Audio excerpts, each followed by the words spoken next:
Hello बच्चों। हमारा प्रश्न दिया हुआ है समान विलायक के सममूलन विलयन में होता है। चार ऑप्शन है हमारे पास।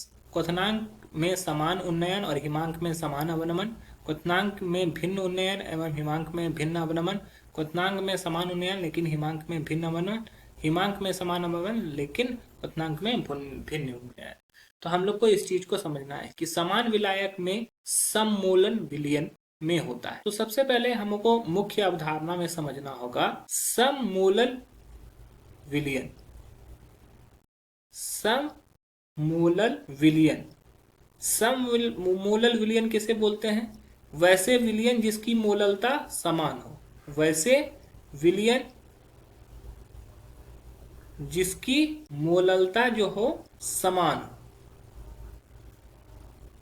सममूलल विलयन कहलाता है। तो अगर मान लो हिमांक और क्वथनांक का यहाँ पे बात है, तो हिमांक और क्वथनांक के उन्नयन या अवनमन से क्या रिलेशन है? तो डेल्टा टीवी क्वथनांक में उन्नयन का जो सीधा समानुपाती होता है मूललता से, और डेल्टा टी एफ भी जो होता है सीधा समानुपाती होता है मूलल के। तो अगर हम इस चीज को निकालेंगे तो डेल्टा टीबी क्या होगा? बराबर होगा के बी इंटू एम के, और डेल्टा टी एफ जो होगा ये के एफ इंटू एम होगा। चूंकि एम बराबर है तो अगर हम यहां से निकालेंगे इक्वेशन 1 से, अगर वैल्यू हम लोग निकालते हैं तो फ्रॉम इक्वेशन 1 समीकरण 1 से, ठीक है, समीकरण 1 से m का वैल्यू क्या आएगा? डेल्टा टीबी बाय के बी।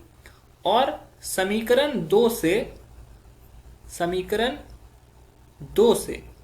m का वैल्यू अगर निकालेंगे तो वो क्या आएगा? डेल्टा टी एफ बाय के एफ। और अगर यहां से निकालेंगे तो क्या हो जाएगा? डेल्टा टीवी बाय के बी इक्वल्स टू हो जाएगा डेल्टा टी एफ बाय के एफ।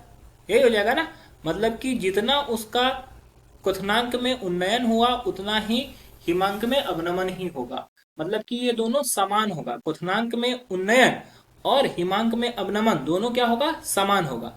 तो क्या बोल रहा है? समान विलायक के सममूलन विलयन में होता है पहला क्वथनांक में समान उन्नयन, हिमांक में समान अवनमन। बिल्कुल सही दिया हुआ है, दोनों समान होता है चूंकि हम लोगों ने यहाँ पे देखा। दूसरा है क्वथनांक में भिन्न उन्नयन, हिमांक में भिन्न उन्नयन, गलत होगा। क्वथनांक में समान उन्नयन, हिमांक में भिन्न अवनमन, गलत होगा। हिमांक में समान अवनमन, क्वथनांक में भिन्न अवनमन उन्नयन, गलत होगा। तो हमारा जो सही उत्तर हो जाएगा वो हो जाएगा ऑप्शन ए। आशा है कि यह प्रश्न आपको समझ में आया होगा। धन्यवाद।